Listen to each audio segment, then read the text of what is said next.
Hi hello friends, എല്ലാ കൂട്ടുകാർക്കും നമ്മുടെ ഇന്നത്തെ എപ്പിസോഡിലേക്ക് സ്വാഗതം കേട്ടോ. അങ്ങനെ വിക്രം കാർത്തികയുടെ വീട്ടിലേക്ക് കയറുന്നുണ്ട്. കയറിയ പാടത്തിന് കൂട്ടുകാരോട് പറയുന്നുണ്ട്, എടാ നിങ്ങൾ ഇവിടെ നിന്ന് പോയിക്കോ, ഞാൻ ഇവിടെ കുറച്ച് കലാപരിപാടികളുണ്ട്, അതിനുശേഷം ഞാൻ അങ്ങോട്ട് വന്നോളാം എന്ന് വിക്രം പറയാണ്. അങ്ങനെ കൂട്ടുകാർ ഗേറ്റ് തുറന്ന് അവിടെ നിന്ന് ഓടി പോവാണ് ചെയ്യണത്. കാർത്തികയാണെന്നുണ്ടെങ്കിൽ അവിടെ അങ്ങനെ വേണ്ട വേണ്ട എന്ന് പറഞ്ഞിട്ട് നിലത്തിരുന്ന് ഇങ്ങനെ കെഞ്ചിക്കൊണ്ടിരിക്കട്ടോ വിക്രത്തോട്. വിക്രം പറയുന്നുണ്ട്, എടി ഈ വടി ഇത് കണ്ടില്ലേ, ഇതുകൊണ്ട് ഒറ്റ അടി നിന്റെ തലക്കടിച്ചാൽ മതി, നീ ചത്തുപോകുന്നു പറഞ്ഞു. വേണ്ട വിക്രം വേണ്ട എന്നൊക്കെ കാർത്തിക പറഞ്ഞ് കരയുന്നുണ്ടെങ്കിലും വിക്രം അതൊന്നും തന്നെ കേൾക്കുന്നില്ല. കാർത്തികയുടെ അടുത്തേക്ക് പോയിട്ട് ഒരു ഒറ്റ അടി തലയിലേക്ക് തലക്കിങ്ങനെ അടിക്കുന്നുണ്ട്. ശേഷം വിക്രം അവിടെ നിന്ന് വേഗം ഓടിയിട്ട് ഗേറ്റ് തുറന്ന് പുറത്തേക്ക് കടക്കുവാട്ടോ. അപ്പൊ കൂട്ടുകാർ ചോദിക്കണ്ടേ, എന്താടാ നീ അവളെ കൊന്നു എന്ന് ചോദിക്കുമ്പോ, ചത്തിട്ടൊന്നുമില്ല, പക്ഷെ നല്ല രീതിയിൽ തന്നെ അടിച്ചിട്ടുണ്ട്, ചോര വാർന്ന് രാവിലെ ആകുമ്പോഴേക്കും ചത്തോളും എന്ന് പറഞ്ഞിട്ട് വിക്രം അത്ര ക്രൂരതയായിട്ട് കാണിച്ചിട്ട് അവിടെ നിന്ന് അങ്ങോട്ട് പോകുവാട്ടോ. അതിനുശേഷം കാണിക്കുന്നത് കാർത്തികനെയാണ്. അങ്ങനെ കാർത്തിക അവിടെ ചോര വാർന്ന് അങ്ങനെ അതേ കിടപ്പ് അങ്ങനെ കിടക്കുവാട്ടോ. കല്യാണി കിരണും നല്ല ഉറക്കത്തിലാണ്. പെട്ടെന്ന് കല്യാണി ദുസ്വപ്നം കണ്ട് ചാടി എഴുന്നേക്കുവാണ്. കിരൺ ചോദിക്കണ്ട്, എന്താ എന്താ കല്യാണി, എന്തു പറ്റി ചേച്ചി ചേച്ചി എന്ന് പറയണ്ട, എന്താ കല്യാണി എന്തു പറ്റി? അല്ല, കാർത്തിക ചേച്ചിക്ക് എന്തോ അപകടം പറ്റുന്ന പോലത്തെ ഒരു സ്വപ്നം കണ്ടു. സ്വപ്നമല്ല കല്യാണി, അത് കുഴപ്പമൊന്നുമില്ല, ഒന്നും സംഭവിച്ചിട്ടുണ്ടാവില്ല, ഇല്ല എനിക്കൊരു സമാധാനം ഇല്ലെന്ന് കല്യാണി ഇങ്ങനെ പറയുന്നുണ്ട്. കിരൺ പറയുന്നുണ്ട്, ഇനി നിനക്കൊരു സമാധാനം ഉണ്ടാവില്ലല്ലോ അവിടെ വരെ പോയി നോക്കാതെ, എന്താ കിരണേട്ടാ ഇങ്ങനെയൊക്കെ പറഞ്ഞത്? അല്ല, നീ സാധാരണ ഇതിന് സ്വപ്നം കണ്ട നിനക്ക് ഒരു സമാധാനം ഉണ്ടാവാറില്ലല്ലോ, അതുകൊണ്ടാണ് ഞാൻ അങ്ങനെ പറഞ്ഞത്. അല്ല കിരണേട്ടാ, ഞാൻ ഇങ്ങനത്തെ സ്വപ്നം കാണുകയാണെങ്കിൽ അതിന്റെ പുറത്ത് എന്തെങ്കിലുമൊക്കെ ഒരു കാരണം ഉണ്ടാവുന്ന കിരണേട്ടനെ അറിയാലോ.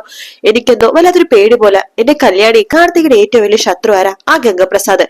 അയാള് ജയിലിലല്ലേ, അയാള് അല്ലാതെ വേറെ ശത്രുക്കളൊന്നും കാർത്തികയ്ക്കില്ല, അതുകൊണ്ട് കുഴപ്പമൊന്നും ഉണ്ടാവില്ല. എന്നാലും കാർത്തിക നമുക്കൊന്ന് വിളിച്ചു നോക്കിയാലോ എന്ന് പറയുമ്പോ കിരൺ സമയം നോക്കുന്നുണ്ട്. കല്യാണി ഇപ്പൊ സമയം 1 മണിയായി, കാർത്തിക നല്ല ഉറക്കമായിരിക്കും, ഇപ്പൊ തന്നെ വിളിച്ച് ശല്യപ്പെടുത്തണോ? ഞാൻ വിളിക്കുന്നത് ചേച്ചിക്കൊരു ശല്യമല്ല, ഞാൻ എത്രയോ പ്രാവശ്യം ഈ സമയത്ത് വിളിക്കാറുണ്ട്.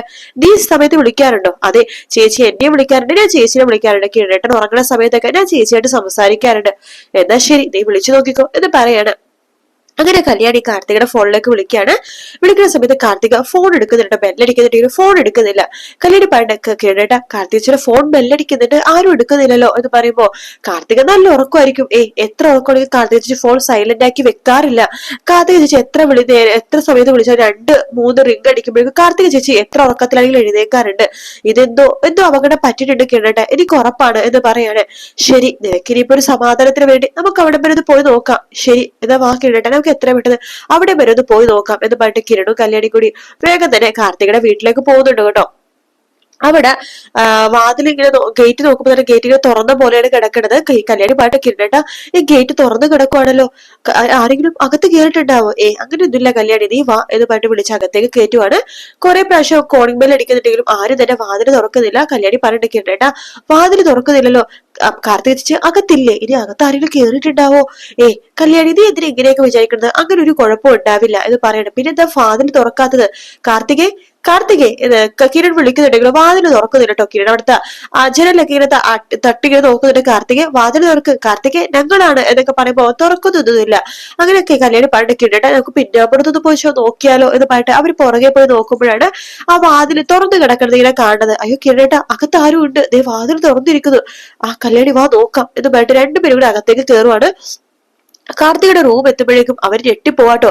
കാർത്തിക അങ്ങനെ ചോര വാർന്ന് കിടക്കാണ്. അയ്യോ ചേച്ചി എന്ന് പറഞ്ഞിട്ട് കല്യാണി വേഗം കാർത്തികയുടെ അടുത്തേക്ക് പോകുന്നുണ്ട്. കിരൺ കാർത്തികെ എഴുന്നേക്ക്, കാർത്തിക എന്ന് പറഞ്ഞിട്ട് വന്ന് നോക്കുമ്പോഴേക്കും കാർത്തികക്ക് ബോധം നഷ്ടപ്പെട്ടിട്ടുണ്ടായിരുന്നു കേട്ടോ. കിരൺ പറഞ്ഞിട്ട് കല്യാണി പൊക്ക്, നമുക്ക് ഹോസ്പിറ്റലിൽ കൊണ്ടുപോകുന്നത് പറയാണ്. അങ്ങനെ കിരണും കല്യാണി കൂടി കാർത്തികനെ പൊക്കിയെടുത്ത് വണ്ടിയിൽ അപ്പൊ തന്നെ ഹോസ്പിറ്റലിലേക്ക് എത്തിക്കാട്ടോ. അപ്പൊ തന്നെ അവർ ICUലേക്ക് കയറ്റുന്നുണ്ട്. അങ്ങനെ ICUയുടെ ഫ്രണ്ടിൽ കിരണും ഇങ്ങനെ കാത്തിരിക്കുകയാണ്. കാർത്തികനെ കുറിച്ച് വിവരങ്ങൾ അറിയാൻ വേണ്ടി കല്യാണി കിരണും കാത്തിരിക്കുകയാണ്. അപ്പൊ ഡോക്ടർ വരുന്നുണ്ട്. ഡോക്ടർ ഇപ്പൊ എങ്ങനെയുണ്ട് കാർത്തിക ചേച്ചിക്ക് എന്ന് പറയുമ്പോഴേക്കോ കാർത്തികയുടെ ആരാധന കല്യാണി കാർത്തികയുടെ അനിയത്തിയല്ലേ? അതെ. ഒന്നും പറയണ്ട, നിങ്ങൾ കറക്റ്റ് സമയത്ത് തന്നെ അവിടെ എത്തിയിരിക്കണത്. അവിടെ ചോര വാർന്ന് 1 മണിക്കൂറിന് ശേഷം നിങ്ങൾ അവിടെ എത്തിയത്. ഒരു അരമണിക്കൂർ വൈകിയിരുന്നെങ്കിൽ കാർത്തികയുടെ ജീവൻ തന്നെ ഇപ്പൊ നഷ്ടപ്പെട്ടാനായിരുന്നു എന്ന് പറയുമ്പോ കല്യാണി ആകെ ഷോക്ക് ആവാട്ടോ. അല്ല, കാർത്തികക്ക് ഇപ്പൊ ബോധം വന്നിട്ടില്ല, ബോധം വന്നാലേ എന്താ സിറ്റുവേഷൻ എന്ന് അറിയാൻ പറ്റുള്ളൂ. ചിലപ്പോ കാർത്തികക്ക് ഓർമ്മശക്തി നഷ്ടപ്പെടും, ചിലപ്പോ എന്തെങ്കിലുമൊക്കെ ഒരു അപകടം പറ്റും എന്നാണ് തോന്നുന്നത് എന്ന് പറയുമ്പോ ഈശ്വര എന്ത് ചെയ്യും കിരണേട്ടാ എന്ന് പറയുമ്പോ കുഴപ്പമില്ല, കാർത്തികക്ക് ബോധം വരട്ടെ, നമുക്ക് നോക്കാം എന്ന് ഡോക്ടർ പറയുന്നുണ്ട്. അങ്ങനെ കിരണവും കല്യാണി കൂടി അവിടെ അങ്ങനെ ഹോസ്പിറ്റലിൽ ഇങ്ങനെ ആകെ ടെൻഷനായിട്ട് നിൽക്കുകയാണ്. അപ്പൊ കല്യാണി പറയണ്ട്, ലക്ഷ്മി അമ്മേനെ ഈ വിവരമൊന്നും അറിയിക്കണ്ട, ലക്ഷ്മി അമ്മക്ക് ആകെ വിഷമമായി പോകും എന്ന് പറയണ്ട. കിരൺ പറയണ്ടേ, ലക്ഷ്മി അമ്മ അടുത്ത് പറഞ്ഞില്ലെങ്കിൽ അവര് വിളിക്കുമ്പോ അറിയില്ലേ, കിരൺ പറയുന്നുണ്ട് എന്തായാലും ലക്ഷ്മി അമ്മയടുത്ത് ഇപ്പൊ ഇതൊന്നും പറയണ്ട, ലക്ഷ്മി അമ്മക്ക് അത് സഹിക്കാൻ പറ്റില്ല. അമ്മയും മോളും തമ്മിൽ സംഭാഷണമൊക്കെ ഉള്ളതാണ് കിരണേട്ടാ, അതുകൊണ്ട് ലക്ഷ്മി അമ്മയടുത്ത് ഞങ്ങൾ പറഞ്ഞില്ലെങ്കിൽ പോലും ലക്ഷ്മി അമ്മ രാവിലെ വിളിക്കുമ്പോ സത്യങ്ങളൊക്കെ അറിയും, അത് എന്താന്ന് വെച്ചാൽ ആയിക്കോട്ടെ, ഇപ്പൊ എന്തായാലും ഇതിനെ കുറിച്ചൊന്നും പറയണ്ട എന്ന് പറയാണ്. പിന്നീട് കാണിക്കുന്നത് വിക്രത്തെയാണ്. വിക്രം അങ്ങനെ അവിടെ വീട്ടില് സമാധാനത്തോടെ ഇരിക്കുന്ന സമയത്ത് അവിടേക്ക് പ്രകാശം വരാട്ടോ. അമ്മേ മഹാമായേ എന്നൊക്കെ പറഞ്ഞിട്ട് അങ്ങോട്ടേക്ക് വരുവാണ്. അച്ഛനിത് എവിടെയായിരുന്നു എന്ന് ചോദിക്കുമ്പോ, എടാ ഞാൻ എല്ലാ അമ്പലത്തിലും പോയടാ, മൂകാംബിക അങ്ങനെ പ്രശസ്തിയുള്ള എല്ലാ അമ്പലത്തിലും പോയി, ഞങ്ങളുടെ ശത്രുക്കളൊക്കെ മുടിയാൻ വേണ്ടി പ്രാർത്ഥിച്ചു, എന്നിട്ട് അച്ഛന്റെ പ്രാർത്ഥന ദൈവം കേട്ടു എന്നാ തോന്നുന്നത്. എന്താണ് നീ അങ്ങനെ പറഞ്ഞത്? കിരണും കല്യാണിക്കും എന്തിനും സംഭവിച്ചു? അവർക്കൊന്നും സംഭവിച്ചില്ല, ആ ഗംഗേട്ടന് സംഭവിച്ചു. ഗംഗപ്രസാദിനെയോ? കിരൺ അവനെ തല്ലി ചതിച്ചു, ഇപ്പൊ അയാൾ ജയിലില്ല. കിരൺ അപ്പൊ എഴുന്നേറ്റോ? എന്റെ അച്ഛ, കിരണിന് ഒരു കുഴപ്പം ഉണ്ടായില്ല, അവനെ ശത്രുക്കളൊക്കെ അടുത്ത് വരാൻ വേണ്ടി അങ്ങനെ അഭിനയിച്ചു കിടക്കുമായിരുന്നു അച്ഛ എന്ന് പറയാണ്. ആഹാ, അവനാളും കൊള്ളാലോടാ, പക്ഷെ അതുകൊണ്ടൊന്നും കുഴപ്പമില്ല അച്ഛ, നമുക്ക് എത്രയും പെട്ടെന്ന് ഇവിടെ നിന്നും സ്ഥലം മാറണം, നമ്മുടെ സമയം തെളിഞ്ഞു അച്ഛ. നീ എന്തൊക്കെയാ പറഞ്ഞത്? അതേ അച്ഛ, നമുക്ക് ഈ വീടൊന്ന് മാറണം, നല്ല വീട്ടിലേക്ക് താമസം മാറണം, അതിന് നല്ല പണം വേണ്ടേടാ. പണമൊക്കെ എന്റെ കയ്യിലുണ്ടച്ച, സത്യം പറയടാ, നിനക്ക് എങ്ങനെയാ പണം കിട്ടിയത്? നീ ആരുടെങ്കിലും വീട് കൊള്ളയടിച്ചോ? രാത്രിയുള്ള നിന്റെ സ്വഭാവം ഇപ്പോഴും നിർത്തിയില്ലേ? എന്റെ അച്ഛ, പണം പിന്നെ എങ്ങനെ വരാനാണ് പെട്ടെന്ന്? ഞാൻ രാത്രി വീട് കൊള്ളയടിച്ചു, അവരുടെ പണവും സ്വർണവും ഒക്കെ മോഷ്ടിച്ചു. ആരുടെ വീടാണ് നീ കൊള്ളയടിച്ചത്? വേറെ ആരുടെ അല്ല അച്ഛ, ആ രാജപ്പന്റെ. രാജപ്പന്റെയോ? അതെ, അയാൾ ഇന്നലെ രാവിലെ എന്നെ കണ്ടായിരുന്നു, അയാൾ എന്നെ ഭീഷണിപ്പെടുത്തി പണം വേണമെന്ന് പറഞ്ഞിട്ട്. അന്നേ ഞാൻ അയാൾക്കിട്ട് കൊണ്ട് കൊടുക്കാൻ വേണ്ടി തീരുമാനിച്ചതാണ്. അങ്ങനെ അയാളുടെ വീട്ടിൽ തന്നെ ഞാനും എന്റെ കൂട്ടുകാരും രാത്രി പോയച്ച. അതിനുശേഷം അവിടുത്തെ പണവും സ്വർണവും എല്ലാം ഞാൻ മോഷ്ടിച്ചു. എടാ, അയാള് പോലീസിന് പരാതി കൊടുക്കില്ലേ? ഒരു പരാതിയും കൊടുക്കില്ല അച്ഛാ, അയാൾക്ക് ഇപ്പൊ ബോധമൊന്നും ഇല്ല, ചെമ്പരത്തിപ്പ് വെച്ചിട്ട് റോട്ടിലൂടെ നടക്കും അയാള്. അതേതായാലും നന്നായിടാ, ആ രാജപ്പൻ നമ്മൾ ഏതൊക്കെ തരത്തിലാ ദ്രോഹിച്ചിരിക്കുന്നത്. കുറച്ച് പണം മേടിച്ചു വെച്ചിട്ട് അവൻ എന്തൊക്കെ തരത്തിലാ നമ്മളെ നാണം കെടുത്തിയത്. അതേ അച്ഛാ, എന്തായാലും നമുക്ക് എത്രയും പെട്ടെന്ന് ഇവിടുന്ന് മാറണം. എടാ, പണം അധികം ഉണ്ടെങ്കിൽ നമുക്കൊരു ബിസിനസ് തുടങ്ങിയാലോ? അച്ഛാ, അതൊക്കെ പിന്നീടുള്ള കാര്യമല്ലേ, നമുക്ക് പിന്നീട് ആലോചിക്കാം, ഇവിടെ എത്രയും പെട്ടെന്ന് നമുക്ക് മാറണം എന്ന് പറയാണ്. ശരി എന്ന് പറയണ്ട. അങ്ങനെ വിക്രവും പ്രകാശോട് വേറൊരു ബംഗ്ലാവ് പോലത്തെ ഒരു വീട്ടിലേക്ക് പോവാട്ടോ. എടാ, ഇതാണ് നമ്മൾ ഇനി താമസിക്കാൻ പോകുന്ന വീട്. അതേ അച്ഛാ, അച്ഛന് ഇഷ്ടമായോ? എടാ, ഇതിന് ഒരുപാട് അഡ്വാൻസ് കൊടുക്കേണ്ടി വന്നിട്ടുണ്ടാവില്ലേ? അതൊക്കെ കൊടുക്കേണ്ടി വന്നു വെച്ചാ.